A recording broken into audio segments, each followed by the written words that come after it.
I knew this was going to happen because I had 3 words and now I need to remember what they were. Adventure. Survival. And Windbound for me is probably about exploration, discovery, and adventure. Ancient? No, I'll go with mystic.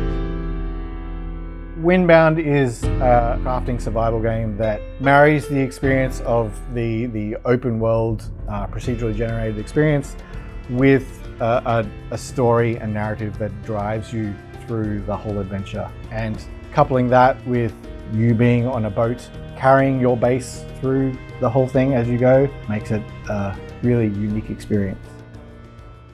So when we started, we basically just had Kara, the protagonist, collecting resources, crafting slings and bow and arrows and kind of things like that. That was great, but at some point, Mitch looked out onto the ocean that was surrounding the island and said, well, I kind of want to go out there. So at the beginning of the game, Kara finds herself shipwrecked and basically just needs to survive. She comes from a people who have made their living off the land. They're hunters and gatherers, but then they also, just as much as important as the land to them is the sea. We wanted her to be a character that was able to survive in the situation. She isn't completely out of her depth. So when she washes up on shore, she knows what she needs to do to hunt and gather food to survive. She knows the resources she needs to start crafting her initial canoe and to start crafting sails and to eventually get off that first island onto the next and the next until she can eventually make her way back to her family.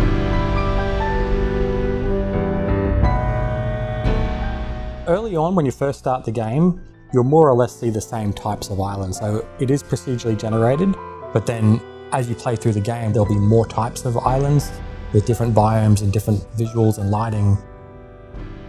It's quite intentionally very friendly early on, and then as you progress through the game, you'll start getting introduced to more obstacles within the environment, both the environment itself and the creatures, that make things feel more hostile. So as the player goes through, they'll go through forests and deserts and swamps and savanna-y kind of landscapes. And every player will see that differently, going more into the belly of the beast as you're going through it.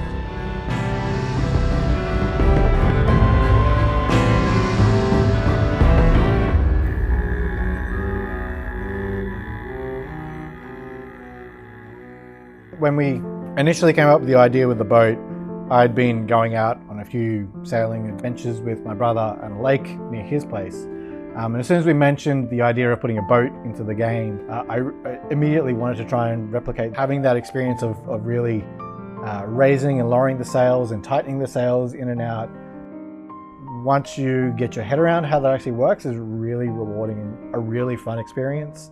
The boat was a great way to have players be able to still get that level of commitment and investment in something that they care about and rely on, but also be able to not feel tied down to one single location.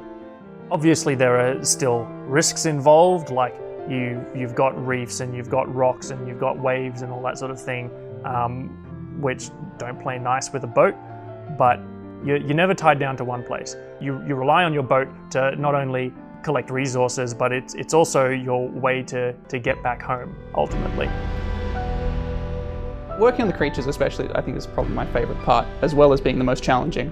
They've all got this level of kind of a bit of familiarity, but they're also very obviously distinct and different from the things you might expect to see. The blink, the sort of little rabbit thing, that's actually just me going like, and you speed it up, you get this sort of thing. Rather than being covered in regular fur, you'll see on their ears, they've got like these sort of, we call them blink fronds. They're almost like a feathery type of thing. And you'll use that for crafting your arrows and things like that. Pond wampers, which will fire toxic sort of sludge at Kara and temporarily poison her or anything else that's around. It's got this big burp, it does. And so I actually had to do this sort of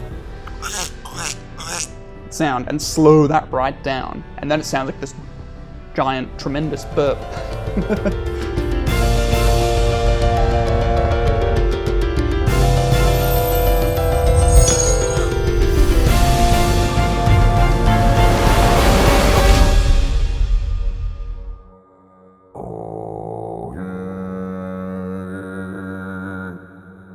Having the Nautilus there was one of the things we had right at the very beginning.